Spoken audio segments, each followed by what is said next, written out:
ગટરના અને પાણીની પાઇપલાઇનો નાખી હતી ત્યાં હજી ખાડા પુરાણા નથી. ચોમાસું માથે આવે છે, ગમે એટલી મહેનત કરશો તોય તમે એ ખાડા પડવાના. કે જ્યાં જ્યાં ખાડા છે આ બધી કામગીરી વહેલી પૂર્ણ કરી દેવી પડે. અને ખાસ કરીને માની લો કે તમે નવું ક્યાંય પેચિંગ વર્ક કરો તો એ 2 દીમાં પાછું હતું એવું ને એવું થઈ જાય. આ જે હાલાકી ભોગવવાનો જુનાગઢના જે સ્થાનિકો છે તેને વારો આવી રહ્યો છે, તો આનો જવાબદાર કોણ? જવાબદાર તો બધાને ગણી શકો તમે સાહેબ. કમિશનર ગણો, કોર્પોરેશન નો સ્ટાફ ગણો. તો રાતે 11 વાગ્યાથી ફિલ્ડ ઉપર જઈને જયારે તમે કામ કરો ને તો જ તમારા નીચેનો માણસ કામ કરવાનો છે. હજી પણ સમય છે. હજી તો સાહેબ એક ખાલી 1.5 ઇંચ વરસાદ પડ્યો છે. 8, 10, 15 ઇંચ અમારા ટાઈમે તમને યાદ હોય તો 22 ઇંચ 1 કલાકમાં વરસાદ પડ્યો હતો અને ત્યારે આપ ફાટ્યું હતું. અને એ સમયે ક્યાંય થીગડા પણ તમે ન દઈ શકો. અત્યારે ચોમાસાની અંદર આ તકલીફ રહેવાની. હજી તો સાહેબ શરૂઆત છે. વરસાદ વધારે પડ્યો ને તો આનાથી 10 ગણી મુશ્કેલી થવાની. અત્યારથી ચેતી જાય. આજે પણ મેં કમિશનરને કીધું અને હું પાછો કહેવાનો એની એક બનશે તો અમારા બધા જૂના પુનિતભાઈ શર્માથી માંડીને જેટલા પણ જૂના કોર્પોરેટર હતા, જેટલા પણ હતા, એની હારે એક મીટિંગ કરે ને મીટિંગ કરીને બધાને સૂચના હવનું ફીલ સોંપી દેવું પડે.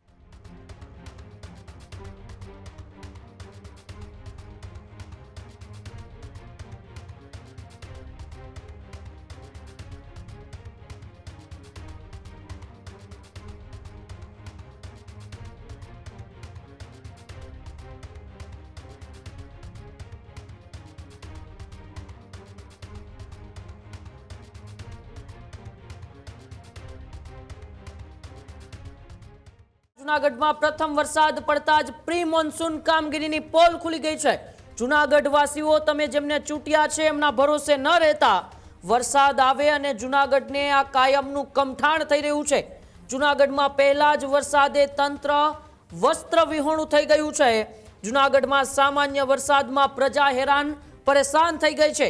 અકસ્માતના સીસીટીવી ફૂટેજમાં જૂનાગઢ મહાનગરપાલિકાની પ્રી મોન્સૂન કામગીરીની વાસ્તવિકતા છે તે બહાર આવી છે.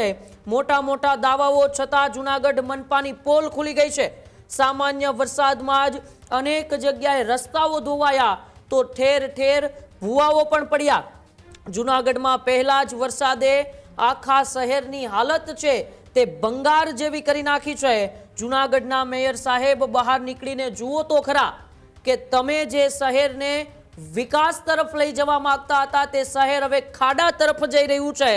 મેયર ધર્મેશ પોસિયા જૂનાગઢની સ્થિતિ આખરે ક્યારે સુધરશે? જૂનાગઢના લોકો એ જૂનાગઢની સ્થિતિ સુધરે, જૂનાગઢનો વિકાસ થાય, તેમને આ ખાડાની અંદર પડવું ના પડે. આ દ્રશ્યો તમે ટીવી સ્ક્રીન ઉપર જુઓ. મારે આ દ્રશ્યો જૂનાગઢના મેયર ધર્મેશ પોસિયાને બતાવવા છે. મારે આ દ્રશ્યો જૂનાગઢના ડેપ્યુટી મેયર આકાશ કટારાને બતાવવા છે. આ દ્રશ્યો જોઈને તમારું માથું શરમથી ઝૂકી જશે કે જે જૂનાગઢને તમે મોટા મોટા દાવાઓ કર્યા હતા ચૂંટણી વખતે, જે જૂનાગઢના લોકોને મોટા મોટા સપનાઓ બતાવ્યા હતા, વિકાસના એ બંગડાઓ તમે ફૂંક્યા હતા, એ જૂનાગઢની સ્થિતિ અત્યારે કેવી છે જુઓ તમે આ દ્રશ્યો. આ સીસીટીવી ફૂટેજ જે સામે આવ્યા છે એ સીસીટીવી ફૂટેજની અંદર જૂનાગઢમાં પ્રથમ વરસાદમાં જ મનપાએ કરેલી એ પ્રી મોન્સૂન કામગીરીની ઉઘાડી પોલ ખુલી ગઈ છે. ધર્મેશ પોસિયા હોય, ત્યાંના ડેપ્યુટી મેયર એ આકાશ કટારા હોય કે અધિકારીઓ હોય, આ તમામ લોકો જે રીતે વિકાસ થઈ રહ્યો છે એવા બંગલાઓ ફૂંકતા હોય છે, પરંતુ તેમના એ વાતો છે તે વાતો ક્યાંક ને ક્યાંક આયા ખોટી સાબિત થઈ છે.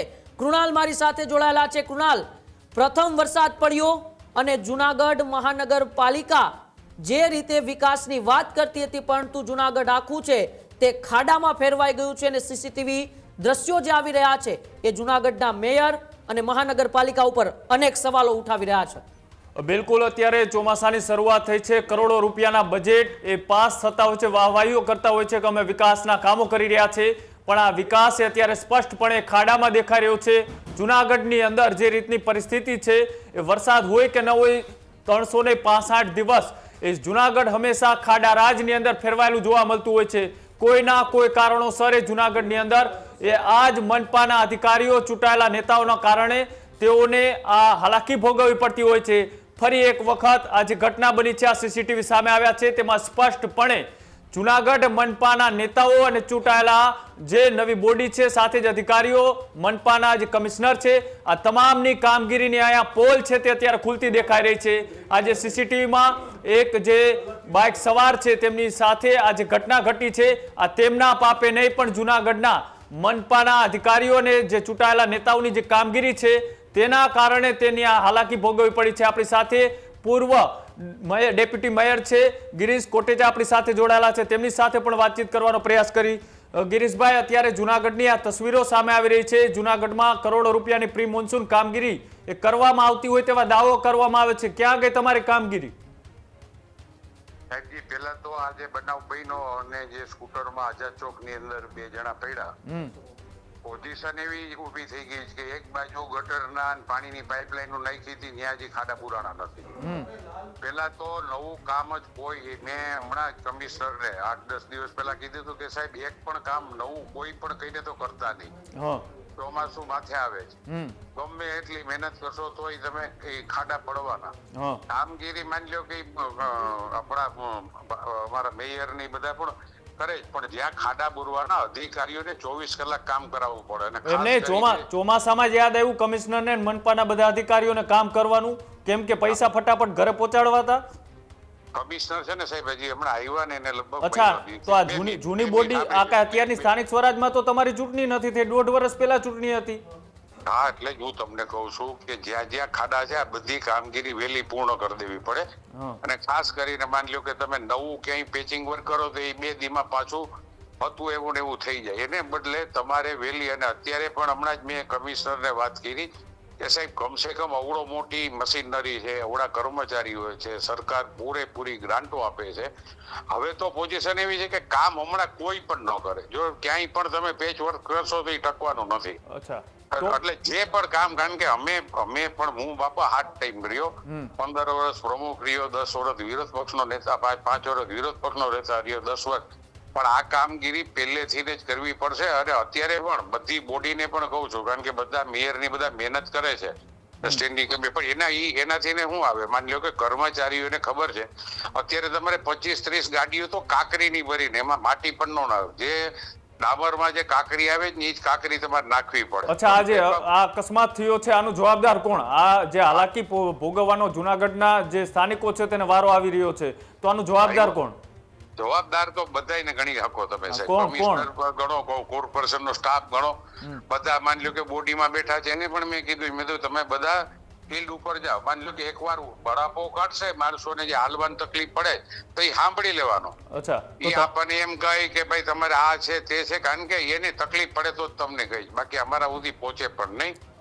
તમે તો લાંબા સમય સુધી શાસન કર્યું છે, તમને લાંબો અનુભવ છે, શું કોઈ સાંભળતું નથી જૂનાગઢની અંદર અધિકારીઓ નેતાઓનું? ના, 2 મિનિટ વાત સાંભળો. હરેકની પદ્ધતિ અલગ અલગ હોય ને કામ કરવાની. માની લો કે તમે રાતે 12 વાગ્યા સુધી પણ આજ પાઠક સાહેબ હતા, આની પેલા 2 ઓમપ્રકાશ સાહેબ હતા, તો રાતે 11 વાગ્યાથી ફિલ્ડ ઉપર જઈને જયારે તમે કામ કરો ને તો જ તમારા નીચેનો માણસ કામ કરવાનો છે. હજી પણ સમય છે. હજી તો સાહેબ એક ખાલી 1.5 ઇંચ વરસાદ પડ્યો છે. 8, 10, 15 ઇંચ અમારા ટાઈમે તમને યાદ હોય તો 22 ઇંચ 1 કલાકમાં વરસાદ પડ્યો હતો, અને ત્યારે આ ફાટ્યું હતું. અને એ સમયે ક્યાંય થીગડા પણ તમે ન દઈ શકો. પણ આવો વરસાદ તો હજી આવ્યો પણ નથી. એક તો 15 દી વરસાદ મોડો છે, અને વરસાદની હજી પણ સમય છે. માની લો કે આજે પણ બફારો ફૂલ છે, બપોર પછી તો ફિલ્ડમાં હરેક કર્મચારીને ઓફિસમાં જ નહીં ભાઈ, બાંધકામ શાખાના 10 એન્જિનિયર છે એને રોડ ઉપર મોકલો. અચ્છા, તો તમે સ્વીકારો છો અત્યારે જે આ કામગીરી છે નિષ્ફળ છે? સ્વીકારું સાહેબ, 100% ભૂલ છે, અને આવું થવું પણ ન જોઈએ. આજ તો ઠીક છે. કોની ભૂલ? અધિકારીઓની કે નેતાઓની? અરે સાહેબ, લગભગ બધા આવી જાય ને યાર. તમે અધિકારીઓ, માની લો અમારા નેતા હોય તો એ ચીંધે કે આ કામ કરો, પણ એની પાછળ તરફ ફોલોઅપ લેવું જોઈએ કે ભાઈ તું અમને મોક વાત, અને દોશીપરામાં તને ખાડો પડ્યો ત્યાં બુરીને મને ફોટો પાડીને મોકલ ત્યાં. એટલે સ્ટાફ છે ને, સ્ટાફ ઘટતો નથી. કામની પદ્ધતિ બધાની અલગ અલગ હોય છે, અને 100% અત્યારે ચોમાસાની અંદર આ તકલીફ રહેવાની. હજી તો સાહેબ શરૂઆત છે. વરસાદ વધારે પડ્યો ને તો આનાથી 10 ગણી મુશ્કેલી થવાની. અત્યારથી ચેતી જાય. આજે પણ મેં કમિશનરને કીધું, અને હું પાછો કહેવાનો એની એક બનશે તો અમારા બધા જૂના પુનિતભાઈ શર્માથી માંડીને જેટલા પણ જૂના કોર્પોરેટર હતા, જેટલા પણ હતા, એની યારે એક મીટિંગ કરે ને મીટિંગ કરીને બધાને સૂચના હવાનું ફીલ હોપી દેવું પડે. હવે લાઇટ હોઈ જાય તો લાઇટ શાખાને તૈયાર રાખવી પડશે. જીબી ના પ્રશ્નો ઉભા થાય, રોડ ના પ્રશ્નો ઉભા થાય, અને હજી તો આ પેલો 1.5 ઇંચ વરસાદ પડ્યો છે અને આટલી રાડ ફાટી રહી.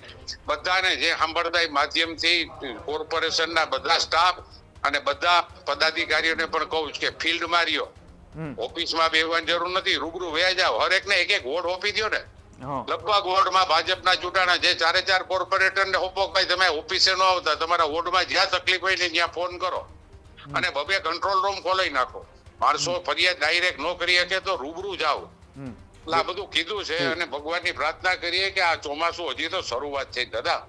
જી જી જી બિલકુલ આભાર ગિરીશભાઈ જોડાવા બદલ. ખેડૂત ભાઈઓ છે ખેતરમાં ડ્રોન ઉડાવતા હોય છે ત્યારે આપણે એક પ્રશ્ન સતાવતો હોય છે કે જે આપણે અત્યાર સુધી જીપીએસ ટેકનોલોજી વાળા ડ્રોન વાપર્યા છે, જેથી કરીને મોબાઈલ ટાવર છે અથવા તો હાઈ ટેન્શન લાઈન પસાર થતી હોય, કોઈ વૃક્ષો હોય, ત્યારે જે જીપીએસ ટેકનોલોજી વાળા ડ્રોન છે એમાં ટકરાય અને ટ્રેસ થાય છે. પણ એગ્રીવન લાવ્યું છે જીએનએસએસ ટેકનોલોજી ડ્રોન, જેથી કરીને એ ડ્રોન છે એ કોઈ જગ્યાએ ટકરાય નહીં, પોતાની રીતે જ ડિસિઝન લે છે અને મૂવ થઈ જાય છે, જેથી કરીને જીએનએસએસ ટેકનોલોજી ડ્રોન છે એ વાપરવાનો આગ્રહ રાખો. આ જ પ્રકારની તમામ અપડેટ જોવા માટે ન્યૂઝરૂમ ગુજરાતને લાઇક, શેર અને સબસ્ક્રાઇબ કરવાનું ભૂલતા નહીં.